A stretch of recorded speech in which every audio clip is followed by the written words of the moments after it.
Budget نے قوم کا وقت ضائع کیا ہے. اچھا. اور جن چیزوں کی ضرورت تھی اس قوم کو, جو اصلاحات کی ضرورت تھی اس ملک کو, وہ اصلاحات کرنے میں یہ بجٹ ناکام رہا ہے. یہ جو بجٹ عام طور پہ ہوتے ہیں وہ ویسا بجٹ دے دیا, لیکن اس بار پچھلے 3 سال کے مقابلے میں, 4 سال کے مقابلے میں, جب ملک ڈیفالٹ کے نہج پہ تھا, اور اب ایسا کچھ نہیں ہے. اللہ کی مہربانی سے پاکستان IMF کے پروگرام میں بھی ہے, کوئی ڈیفالٹ کی بات نہیں ہے. دنیا بھر میں تیل کی قیمتیں کم ہو گئی ہیں, ہمارا کرنٹ اکاؤنٹ ڈیفیسٹ جس کی وجہ سے اچھا ہو گیا ہے. ہم جنگ ہندوستان سے جیتے, ہماری عزت بڑھ گئی ہے, فوج حکومت کی پشت پہ کھڑی ہے. جب ساری چیزیں اچھی ہیں تو اس وقت ہم سوچتے تھے کہ پاکستان میں کچھ اصلاحات کی جائیں گی. ہم 3 سال سے پاکستانی اوسطاً ہر سال غریب ہوتے جا رہے ہیں. 3 سال سے ہم غریب ہو رہے ہیں, ٹھیک ہے. اور پچھلے 15 سال سے ہم ہندوستان, بنگلہ دیش, Sri Lanka, Thai land, Indonesia, ان تمام ممالک کے مقابلت میں غریب ہو رہے ہیں. ہم دنیا آگے نکل رہی ہے, ہم وہیں کھڑے ہیں یا پیچھے جا رہے ہیں انفیکٹ 3 سالوں سے.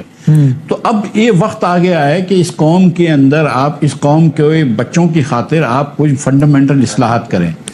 وہ اصلاحات کا اس سے نادر موقع نہیں مل سکتا تھا, یہ اس حکومت نے یہ موقع کھو دیا. اور اس میں مثال کے طور پہ مطلب اگر کوئی 1 یا 2 اصلاحات میں سے پوچھو کہ یہ تو کرنا ہی چاہیے تھا اور نہیں کیا, تو وہ کیا ہے؟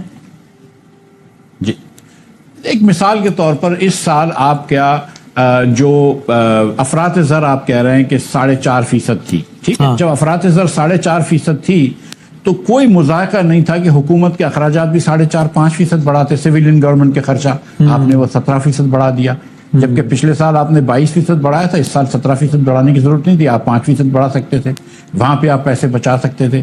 پچھلے سال آپ نے 800 ارب روپیہ خرچ کیا ہے, مشکل سے 800 ہوں گے, شاید 750-800 کے درمیان PSDP میں خرچ ہوگا. کوئی وجہ نہیں تھی کہ آپ اس کو 25% بڑھا کے 1000 ارب روپیہ کرتے, 200 ارب روپیہ, 300 ارب روپیہ وہاں سے بچا سکتے تھے. صوبوں کے ADBs جو ہیں وہ 2800 ارب روپے کے نیشنل اکنامک کاؤنسل نے لاسٹ ویک اپروو کیے تھے. کوئی وجہ نہیں تھی کہ اتنے سارے صوبے کے ADBs اپروو کرتے, آپ وہ بھی کم کر سکتے تھے.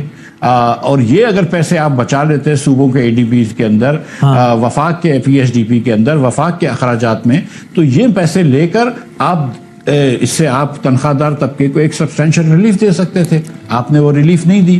آپ نے تو ایک نام نہاد جھوٹے کہنے کی خاطر آپ نے ریلیف دے دی کہ 8 لاکھ روپے سے زیادہ آمدنی والے کے اوپر جو 35% ٹیکس تھا اور اس کے اوپر 10% سرچارج تھا, تو اس 10% کی جگہ آپ نے 9% سرچارج کر لیا. اچھا, ریلیف والے معاملے میں وہ یہ کہتے ہیں وزیر خزانہ صاحب کہ بھائی یہ, یعنی وہ کہتے ہیں کہ انہیں بھی اندازہ ہے اس بات کا, لیکن مطلب ان کی بات کا خلاصہ وہ یہ میں بتا رہا ہوں الفاظ, یعنی کہ بھئی اس کو ایک کم از کم آپ یہ دیکھیے کہ ہمارا جیسچر اور ہماری یعنی سگنلنگ ہے, سگنلنگ کا انہوں نے استعمال کیا کہ ہم یہ سمجھتے ہیں اصولی طور پہ کہ تنخواہ دار طبقے کو ٹیکس نہیں ہونا چاہیے, اور ہم نے کم از کم ابتدا کی ہے. ورنہ پاکستان میں ایسا ہوتا نہیں ہے کہ عام طور پہ جب ٹیکس چیزیں بڑھایا گیا تو اس کو ریورس کیا جائے. آئی نو کہ آپ نے بھی اپنی آخری بجٹ اسپیچ میں آپ نے کیا تھا کام ریورس کرنے کا, لیکن ایسا کم ہوتا ہے پاکستان میں.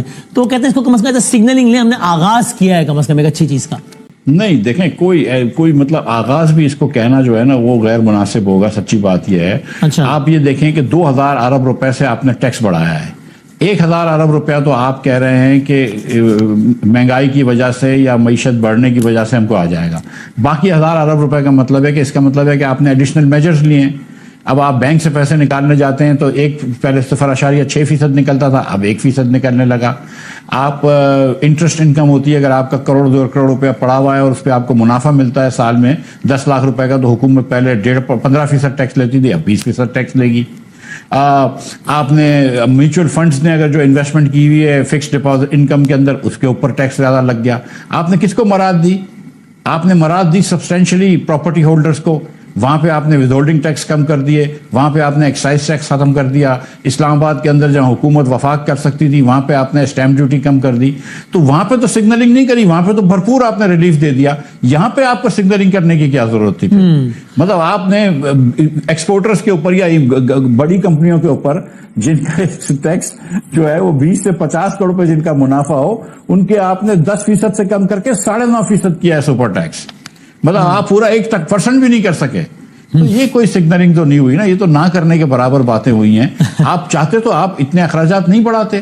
آپ چاہتے اس بجٹ کے اندر آپ مثال کے طور پر دیکھ لیجئے کہ آپ نے 120 ارب روپیہ ریلویز کا رکھا ہوا ہے, 70 ارب روپیہ ڈائریکٹ گرانٹ اور 50 ارب روپیہ PSDP کے تھرو گرانٹ, لیکن آپ نے ہائر ایجوکیشن پہ 65 بلین روپے رکھے. تو تو ایک ریلوے کے ایک محکمے کے نقصان کو جو ہم برداشت کرتے ہیں وہ 120 ارب روپے کا ہے، لیکن پورے پاکستان کی یونیورسٹیوں کو جو ہم گرانٹ دیتے ہیں وہ 65 ارب روپے کی ہے.